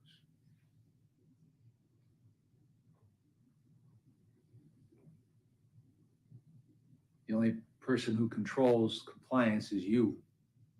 Okay, so there's no magic in what I'm doing because most people don't listen to me. Most people end up right back here again. So while you may not think it as you sit there, out of everybody in this courtroom, I have the least control of whether you comply or not. Court reporter has less. So you're going to serve 8 days in jail with credit for 8. You're to have no drugs or alcohol, and you'll be screened. You're to continue your aftercare treatment and follow all recommendations. With regard to drugs and alcohol, continue your mental health treatment, comply with all recommendations. You're to go to only one doctor, one dentist, and one pharmacy for any prescription medication. If you are prescribed medication, you're to take it only as prescribed. And you're going to sign releases so probation can get your records. If you need to go to more than one doctor for any purpose, inform probation so we know where you're going. You're going to maintain full employment. And then you're going to attend at least 4 AA meetings and maintain a sponsor and pay the costs and supervision fees. Any other terms, Ms. Randallson? You understand all the terms? Yes, Your Honor. Any question about any of the terms? No, Your Honor. Essentially, it's do what you've been doing, right? Yes. So it should be a snap to comply with this, right? Yes, Your Honor. All right, but if you violate, then the state will file a motion to terminate your community control. And if I find you violated, you have potentially 48 months in prison. You understand that? Yes, Your Honor. All right, is there anything else, Ms. Hronik? The remaining charges are dismissed and any items subject to forfeiture are forfeited. Beyond that, anything else? Nothing else, Your Honor. Thank you. Mr. Marinick, anything else? Nothing further, Your Honor.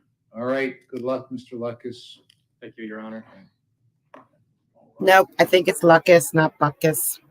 All right, the next one. We're going back to that judge in Georgia one more time. And what I like about this one is he doesn't do what either of the lawyers asked for. He does something better at the end.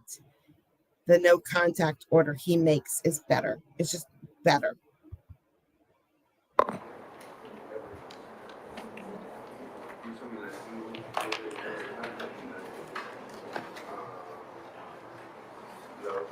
All right, this is 2023 CR 1031, 23 CR 1031. It's State versus Casey Akenclose. And it's a motion to modify bond, Mr. Poole. Good morning, Judge. Appreciate your patience, and we're obviously here on Mr. Akenclose's case. His wife, Haley, is present. Her family is also present and if I may proceed just by way of proffer, Judge. Any objection, Mr. Sachdeva? No, all right, go ahead. She's present with her family. They fully support the motion, Judge. I know that, I believe that has been expressed to the state. I understand they're not consenting to the motion, but she's present. No real history of violence between these two. And would like to be able to have contact with Mr. Akenclose moving forward.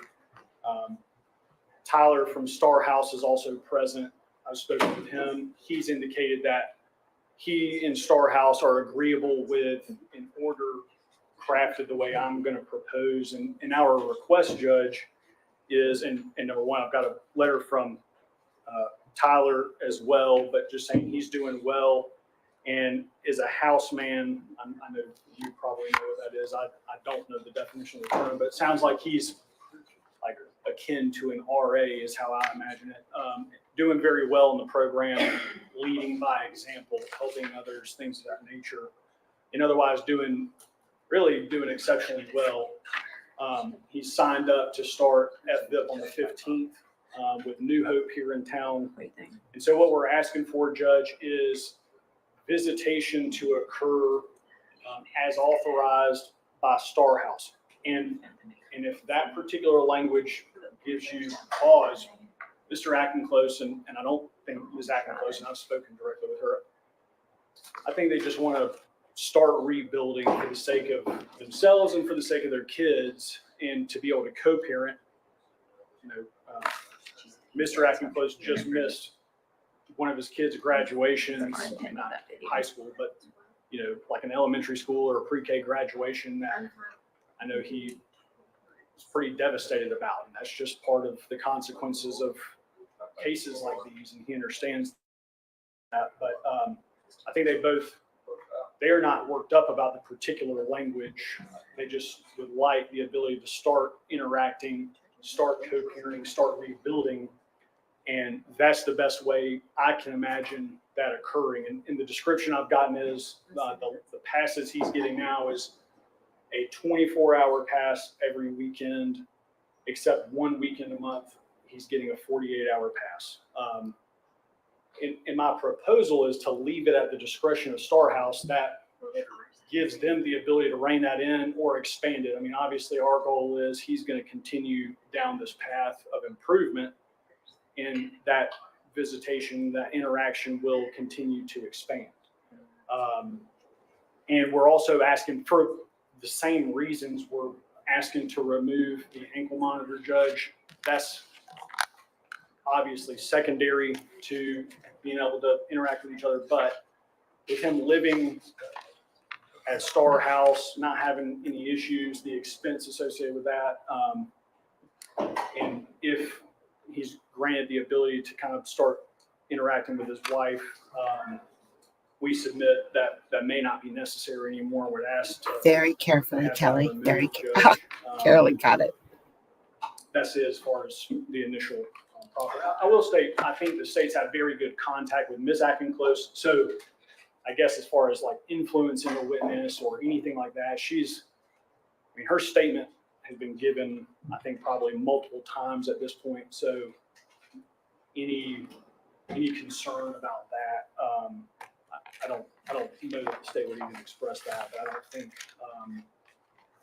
influencing a witness or intimidating a witness about statements would be a legitimate concern from either party, Judge. Thank you. Ms. Jackson. Yes, Judge. So I'll just remind the court, there was an extensive bond hearing that Your Honor heard when Ms. Fowler was handling the case a while back, and the state has always been against amending the contact provision to no violent contact, namely, Judge, for the attack that was had on Ms. Ackenclose in this case. As the court is aware, he's been indicted for 3 different counts of aggravated assault, 1 count of kidnapping, which was added. But Ms. Fowler had played the video in the last bond hearing, Judge, and the video is just horrendous. It shows the attack of Mr. Ackenclose dragging Ms. Ackenclose out of the house, removing a gun from his waistband, pointing it at her and firing it off into the air, or actually over his head, Your Honor, and acting like he had shot himself after he had done all that. He had also strangled the victim at least once, likely multiple times, all of which conduct he is indicted for in the case before Your Honor. Judge, I have grave concerns if the court were to amend the no contact provision. Ms. Ackenclose has spoken to me. She's spoken to Ms. Shoemaker multiple times. That is her wishes. She's made that clear to me. I cannot in good faith consent to that or argue for that, Judge.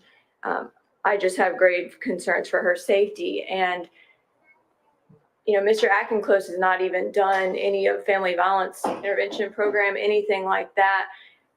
If he is allowed to have contact with her through Star House, to me, it sounds like 24 open hours of just free-for-all access with nothing to govern it. And so I would just urge the court to not change that contact provision and leave it as is, Your Honor. Briefly respond, Judge. Yes. I understand the state's concerns, but with regard to this statement or notion about 24 hours of access without any sort of safety net, well, one, presumably the court's order would say no violent contact. So point being, the same court's order that says no contact is the same court's order that would say no violent contact. I mean, it is the order of Your Honor that prohibits the conduct, and he's shown by his actions he will comply with the court's order. Second, nobody in this courtroom, and Mr. Akenclose understands this at the court's discretion, but nobody in this courtroom knows him better than his wife, and his parents are present, and her father is present. Her mother's not able to be here today, but they know him better than anybody, and they're all adults, and her father supports this motion. Her father is very close with him and knows him very well. And I think that speaks volumes and is indicative that they are not so concerned that that's going to happen again. And I'll also say, I've got a 20-page forensic mental health eval that lists out certain recommendations. And it's all substance abuse based. And he's following those recommendations. He's getting the therapy he needs and has been sober as a bat since I've been involved, and I think really probably since day one after all this happened. And I think I don't think there's a substantial risk about that, Judge. And she's present and can speak for herself if that suits the court or if you desire that. Otherwise, I think the involvement of both parties' parents speaks volumes, and Ms. Akenclose saying, I know him, I want to be around him and have some contact. And obviously, there are safeguards in place. Star House is still around. They're going to monitor things. She's in good contact with the DA's office. That's not disputed. She can call police. Although I don't think that would be necessary, Judge. That would be our showing. So the case has been on the trial calendar. When are we going to resolve the case instead of messing around with bond? When are we going to deal with the case? Judge, the state's been ready. It's been the defense that's requested continuances because the defendant's been in rehab and had some medical issues. That's true, Judge. I mean, really, probably no secret. We're hoping to finish the program, continue doing the right things. I mean, hopefully be successful today and continue rebuilding, come before negotiate with the state based on that and come before the court and ask for an appropriate sentence based on a totality of circumstances based on, his entire life and that body of work. So that's our hope. That's our goal, is for him to finish up there. And he's been in Star House since October of 23. So from all reports, Mr. Akenclose has done well there. If he hadn't, I'd have heard about it. So I'm assuming he's done well. I have no reason to doubt that. I just feel like we just keep kicking the can down the road on a case that we're either going to have to try to plead it or do something. I don't have an issue removing the electronic monitor from Mr. Akenclose. That's probably overdue. We probably should have done that sooner. It seems like he's doing well at Star House. As for the contact provisions, Mr. Poole, what I'd like to do is take a baby step in that direction. And what I would like to do is to say that Mr. Akenclose can have contact with his wife for purposes of counseling. And so if they want to get involved in couples counseling, they can have contact through couples counseling. And then after they've done, 4 or 5 sessions of that, he's in the family violence intervention programs, attended for a while, done those things, I'll be able to have something from a counselor that says, yeah, counselor's going good. I don't see any problems. So I'd like to take that baby step and just say, remove the electronic monitor, allow Mr. Acton-Close to have nonviolent contact with his wife in counseling sessions, family counseling sessions. Yes, sir. And let's see how that goes and then come back. Yes, sir. May I pose 2 questions? One is if all that goes well, is the court's preference to reset a status or a follow-up hearing, or any guidance on how we should proceed? How about once they've had several sessions with a counselor, have the counselor send a letter to the state and to the court, and then you can request a hearing after that. Maybe I'll work out something. If you don't work out something, we can have a hearing. Yes, sir. And the second question, these questions are just about logistics and trying not to frustrate the court. But as far as scheduling, big picture scheduling goes on the case, Trying to be pretty deferential to y'all because I know he's in treatment. I don't want to mess that up. We're just going to continue to have these issues on bond until the case gets resolved one way or the other. Yes, sir. But I'm not belly aching if you're saying we want more time to let him finish treatment. I'm not. Okay, understood. I'm not fussing at you about that. Understood. Okay. Thank you, Your Honor. Thank you. I'll look for the order. Thank you. Judge, that concludes my business. May I be excused? Yes, sir. Thank you. Thank you, Your Honor. Ms. Ratcliffe, good job at Star House. Keep it up.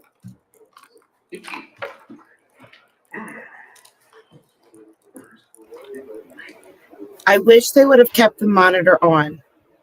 I wish they wouldn't have taken the monitor off. But I do like it that the judge said only contact in counseling, period. That's it. No other contact. Now, is he going to listen to that? It's a piece of paper. Who knows? Chris, you're right. I can't believe her parents are on board on that. Let me just tell you something. If my daughters or son had an issue of 1/10 as bad as what she went through with their partner, there's no coming back from that. I wouldn't be okay. I wouldn't be like, go get help, go get monitoring. Nope, absolutely not. Get out of here. This is Chatham County. Yep. This is Chatham County. I'm like 86% sure. It definitely is. Now I'm 86% sure again. 87% because legal said it is. I really think it is. I have one of my court links that are saved is Chatham County. So I think this is where I got this. Old-fashioned values, yeah, they stink. They stink. They're the worst. Old-fashioned values are the worst. Do we need I can't do a pool with this right now because this won't let me. I don't know how. I have to search for that. John. Hey, John. Hi. Did you start from the beginning, John? Because if you didn't, you missed it. Oh, man. There's, there's like 1, 2, 3, I think 9 courts that I can get in Chatham County. However, only 4 judges stream, I think. Oh boy, John. John, you might not want to. John, I think maybe you should. Don't go. Don't go to the beginning. Don't go. Oh man, poor John. I need to run before John comes and gets me. That's it. That's all the court we're going to watch today. So if you're here to watch court cases, bye. Have a great day. Have the best day. Yep. Just so you know, Chatham County. Yeah, Chatham. That sounds right. Starship does launch today. Didn't it launch yesterday? Well, I thought it launched yesterday. See how far behind I am? I had to blank out the statements, Stink Eye, because they were inappropriate language. So I'll put it on Discord. I'll put that on Discord so you guys can read it. I think it's like 19 pages long, I think. Okay, I'm not crazy. I'm just stupid. That's fine. That's fine. There was a launch yesterday, and Gemma, you should start from the beginning. Yeah, if you go now while the stream is still streaming, you can see the chat. The chat was the best part. If you are just watching now, well, it's too late because we're at the very end of the video. So never mind. If you're going to replay it later, you're going to replay it from the beginning. You're not going to start at the end. So, John, you have to come in and keep us all updated on all launches then. That's your job now. Yeah, chat was the best part. I don't know. Whoever read that first complaint was really good.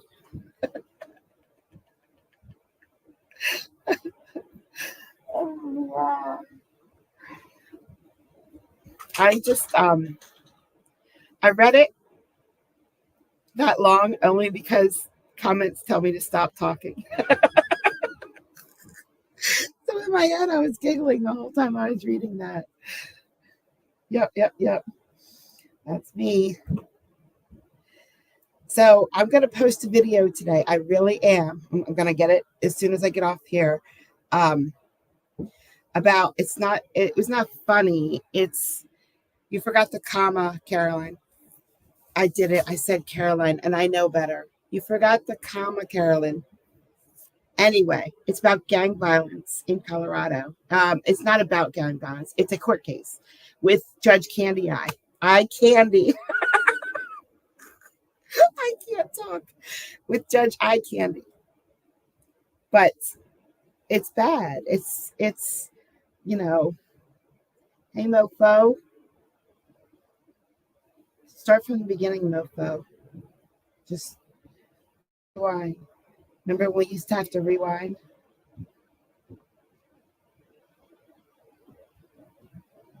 No, I don't have to because the prosecutor does it for me.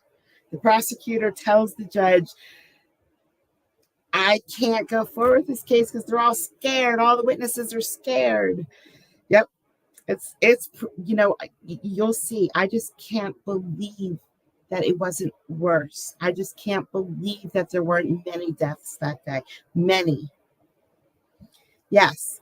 You had a whole remember those little race cars you could put your VHSs in and it would rewind it for you? Those were so cool. I pity the kids these days. They don't get to put a VHS I can't speak today, into a car before you take it back to Blockbuster so you don't get charged 50 cents to rewind it for you. I did that yesterday, Mika. So I didn't put a stream on where I just talked, but I went into Discord right after the stream ended, and I went into the voice room so we could all just talk. Everybody just talked yesterday. Well, it was mostly girls and Donald. And, I'm not going to say what happened. I'm just going to say the first thing a man did when he came in with all the girls is lie to us. Right, Donald? To rewind is divine, yes. Blockbuster. Charge you 50 cents to rewind their own merchandise. I don't have time to rewind. And then we really got upgraded and we used to mail our CDs back to Netflix when we were done to get the next one. Mail the CDs right in the mail to get the next video. Thank you, Netflix. That's when you knew. That's when you knew if you had a stable marriage or not, because whoever controlled the Netflix queue on what was coming next, was definitely in charge of the marriage. Oh, Kelly had auto rewind. I was the auto rewind. My mom would be like, rewind this.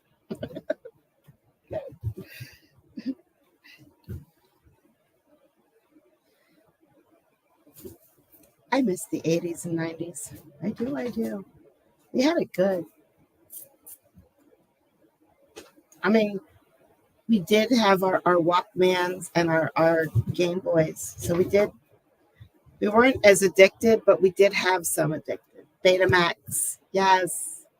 Organizing the queue for Netflix was a waste of time because when you were ready to send back that CD, you had just changed it. You just changed your mind anyway. Remember Prism? HBO and Prism. You had HBO, you had Prism, or you had both. If you pirated with that little chip that you stuck in the back of the box, then you could get HBO and Prism. And cable played very bad things on TV.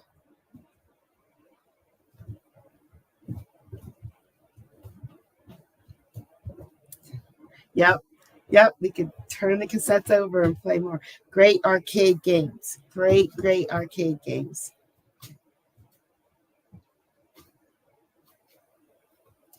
Yeah. Hi, Jack. Oh, no, Jack must have just started from the beginning, guys.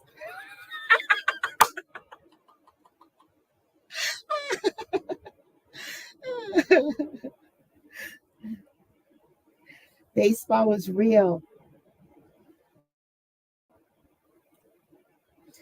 I don't know. I was watching a real baseball game the other day. It was the Phillies playing against somebody. I don't care who. And there was the most handsome baseball player I had ever seen, ever, just standing there. That was good. That was real baseball, let me tell you. Jack, I think Jack gave up. Jack says, I can't do this. I can't do this today.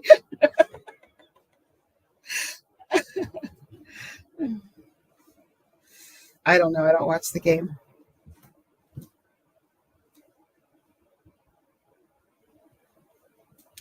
Did I watch any kind of Australia? I watched like 2 minutes, but then the court started and I had to stop. I pressed play. I went to her channel. I pressed play. Her first video is like 2 minutes long, like the intro video. Boom. I watched that one.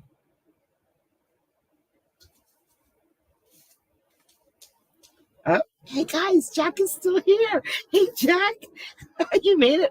You made it past the first few minutes. That's good, unless you haven't rewound it yet. Pong. I was waiting for someone to say Pong yesterday. Fozzie, I was waiting for someone to say Pong. I mean, how can you not say Pong and Doom? No one said Pong and no one said Doom yesterday, and that hurt my feelings a lot.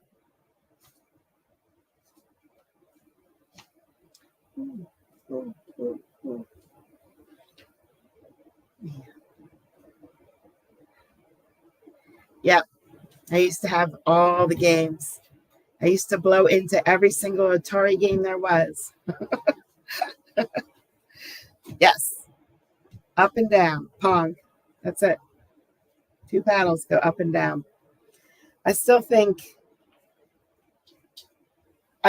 Pitfall was the best. So I don't care what anybody says.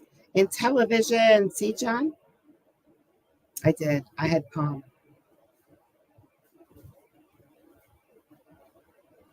Caroline knows everything. She just pretends to Google.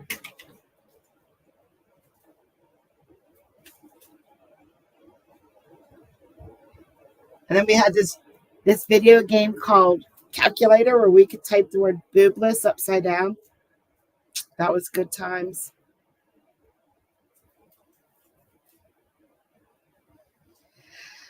Oh, yeah, we should. We should. Oh, my gosh, I did it again. You know why? Because you typed Caroline earlier, and now my brain I always say Carolyn.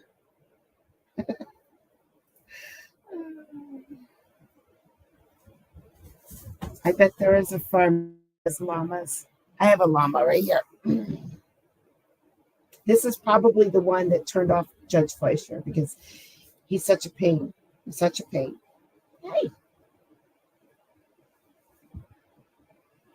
Bye. Sorry to bother you.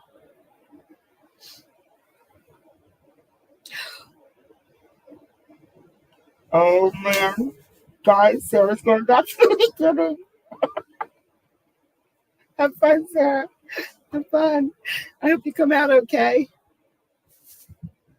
Yep. The boys in high school thought it was so funny to write boobless. That one was Lafayette.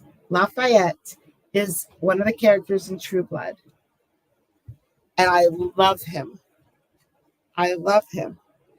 So all the kittens were supposed to be Sookie and Bill and Eric and Lafayette. However, I was overruled and my son named the orange ones. So now we just have a Lafayette. I didn't really want a Sookie anyway.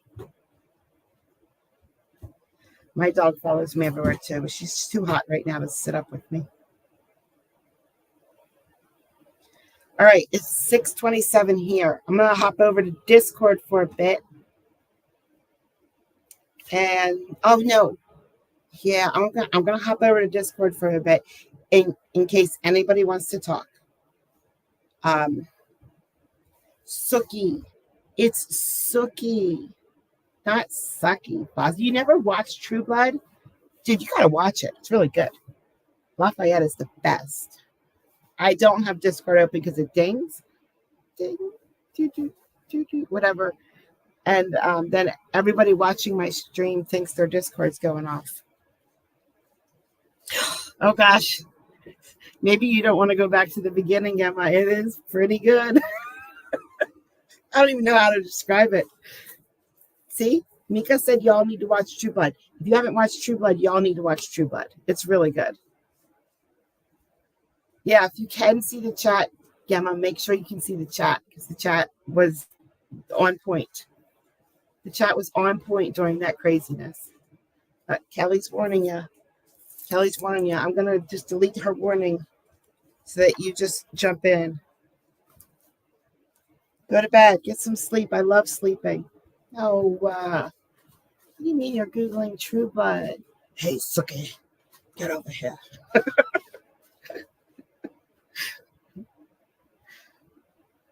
Oh, Eric, you're such a bad guy. True Blood is a vampire movie. A vampire, not movie, series from HBO. All right, I'm going to end this.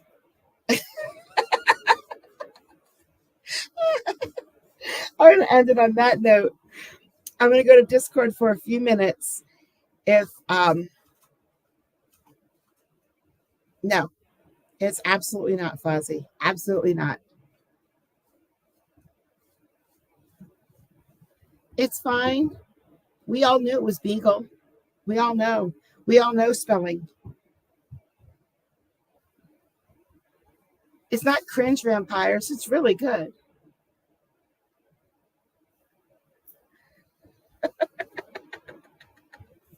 You're right. You're right, Jack. You're right. You're right. It's nothing close to Buffy. It's superior in every way. Hello, Melinda.